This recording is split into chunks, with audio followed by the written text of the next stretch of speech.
This video is brought to you by Login Academy. It is referencing New Syllabus Mathematics Book D, and it covers Chapter 8, Area of Some Geometrical Shapes.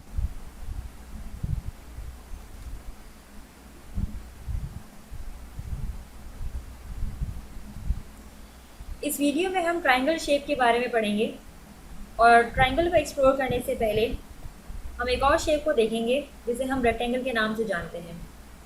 आप screen पर देख सकते हैं कि इस shape की इस वक्त मेरे पास दो साइड्स लेबल हुई हुई हैं।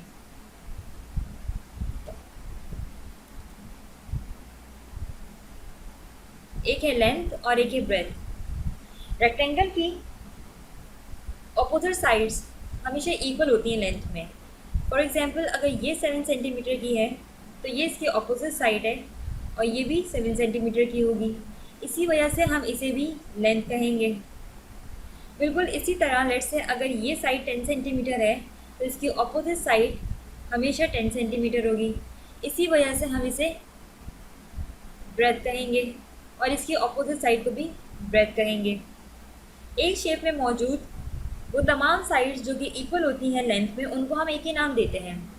हम ऐसा नहीं कर सकते कि अगर ये लेंथ है तो इसे भी लेंथ कहें। इसे लेंथ इसलिए नहीं कह सकते क्योंकि इसकी डायमेंशन डिफरेंट है, इसकी मेजरमेंट मुख्तलिफ है इसकी मेजरमेंट से। बिल्कुल इसी तरह अगर ये ब्रेथ है तो इसे हम ब्रेथ नहीं कह सकते क्योंकि ये 10 सेंटीमीटर है और ये 7 सेंटीमीटर है। लाइकवाइज अगर ये ब्रेथ है तो इसे ब्रेथ नहीं कहा जा सकता है क्योंकि ये 10 सेंटीमीटर है और ये 7 सेंटीमीटर है। लेकिन वो साइड्स जो कि आपस में एक दूसरे से लेंथ में बराबर हैं उन्हें हम एक ही नाम देंगे। लेंथ में या मेजरमेंट में बराबर हैं उन्हें हम एक ही नाम देंगे। फॉर एग्जांपल अगर ये 7 सेंटीमीटर है तो ये भी 7 सेंटीमीटर है, इसलिए ये भी लेंथ है और ये भी लेंथ है।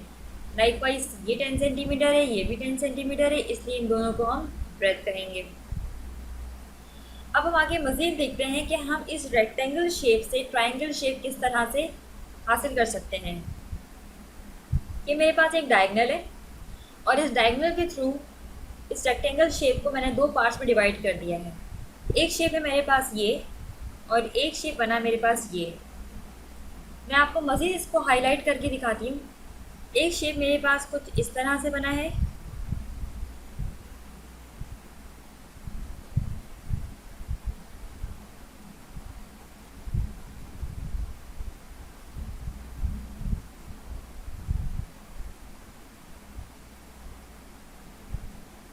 ये एक शेप है और दूसरा शेप कुछ इस तरह से बना है।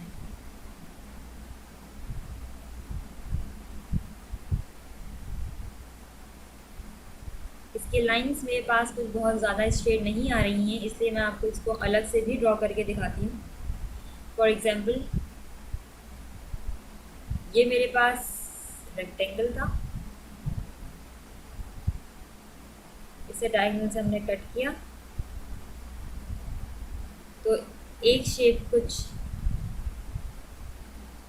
इस तरह की आई और एक शेप कुछ इस तरह की आई। शेप ए, ये शेप ए है और ये शेप बी, तो ये शेप बी है। अगर आप इसे गौर से देखें तो ये हमें दो ट्रायंगल्स मिले हैं। ट्रायंगल हमारे पास एक पॉलीगॉन फिगर होती है जिसकी एटलीस्ट 3 साइड्स होती हैं और ज़्यादा से ज़्यादा इसकी 5 या 5 से ज़्यादा साइड्स भी हो सकती हैं। लेकिन इस वक्त हमारे पास पॉलीगॉन फिगर है जिसकी 3 साइड्स हैं, ए, बी एंड सी। बिल्कुल इसी तरह से अगर आप इसको नाम देना चाहें ई, एफ एंड जी। सिर्फ 3 साइड्स ही नहीं बल्कि इस ट्रायंगल फिगर के 3 एंगल्स भी होते हैं हमारे पास। इस वक्त ये दोनों ट्रायंगल्स जो हमें मिले हैं ये राइट एंगल ट्रायंगल्स हैं, यानी कि 90 डिग्री का एंगल मौजूद है इसमें।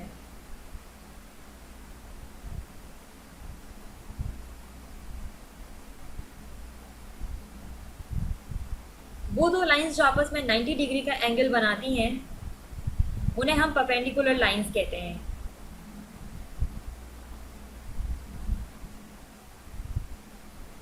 Perpendicular lines. फॉर एग्जांपल ये एक लाइन है, ये इस लाइन पे फॉल हुई और दोनों के दरमियान जो एंगल बना अगर वो 90 डिग्री है तो ये दोनों लाइंस परपेंडिकुलर लाइंस कहलाएंगी। लेट्स से ये साइड जो हमें ए बी नज़र आ रही है, ए एंड बी, इसकी अगर मेजरमेंट 10 सेंटीमीटर है, लेट्स से इस साइड की अगर 15 सेंटीमीटर है और इसकी 25 सेंटीमीटर है, तो आप ये देख सकते हैं कि ये साइड एक अलग मेजरमेंट की है, ये साइड एक अलग मेजरमेंट की है और ये साइड एक अलग मेजरमेंट की है।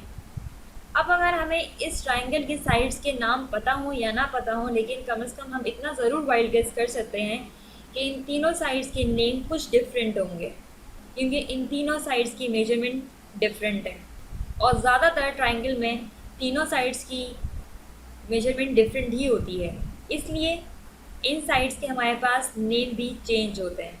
वो नेम क्या होते हैं वो हम देखते हैं अभी। अब इसकी एक साइड जिसका नाम ब्रेथ था, जब ये शेप रेक्टेंगल था तो एक साइड का नाम ब्रेथ था, लेकिन अब क्योंकि ये ट्राइंगल बन चुका है इसलिए दोनों साइड्स के नाम चेंज हो चुके हैं। इस साइड को अब हम कहेंगे बेस, इस साइड को अब हम कहेंगे हाइट, और एक और साइड है जिसकी मेजरमेंट इस वक्त 25 सेंटीमीटर है, जिसको मैं मज़ीद हाईलाइट कर रही हूँ। इसका नाम होता है हाइपोटेन्यूज।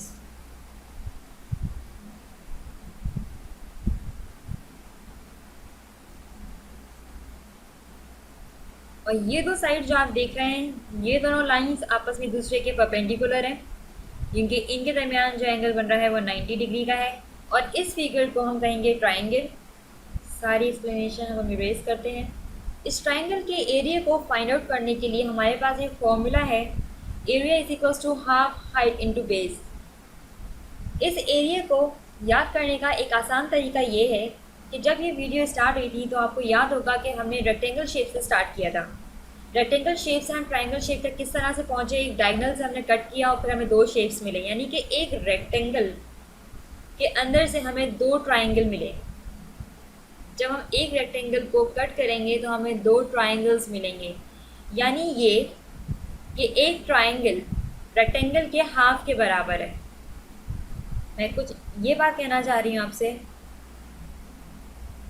कि ये एक रेक्टेंगल था, ये एक रेक्टेंगल शेप था, इसको कट किया, एक ट्राइंगल ये मिला और एक ट्राइंगल ये मिला, यानी one rectangle is equals to two triangles, and half rectangle is equals to one triangle। अगर आप हाफ रेक्टेंगल को देखें, ये जिस एरिया को मैं शेड कर रही हूँ ये एक हाफ पार्ट है, यानी ये कि रेक्टेंगल का एक हाफ एक ट्राइंगल के बराबर है। तो जब आप इसका एरिया का फॉर्मूला लिखेंगे तो जैसे कि हम जानते हैं कि रेक्टेंगल का फॉर्मूला होता है लेंथ इंटू ब्रेथ। सबसे पहले आप लिख लें लेंथ इंटू ब्रेथ।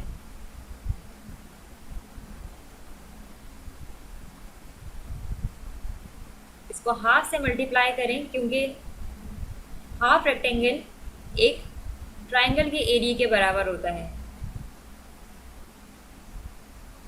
इस तरह से आपको ट्राइंगल का एरिया मिल जाएगा। एक डिफरेंस यहाँ ये है कि लेंथ को हम हाइट कहते हैं और ब्रेथ को बेस कहा जाता है। यानी इससे हमें ये पता चलता है कि ट्राइंगल का एरिया निकालने के लिए अगर हम रेक्टेंगल का एरिया निकालें और उसको 2 से डिवाइड कर लें तो हमें एक ट्राइंगल का एरिया मिल जाएगा।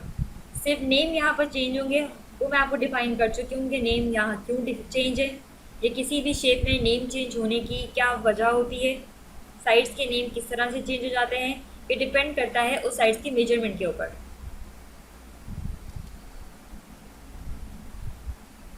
ये हमारे पास फॉर्मूला है ट्राइंगल के एरिया का, और ये एक ट्राइंगल है ट्रायंगल का एरिया निकालने से पहले मैं आपको एक बात और बताती चलूँ।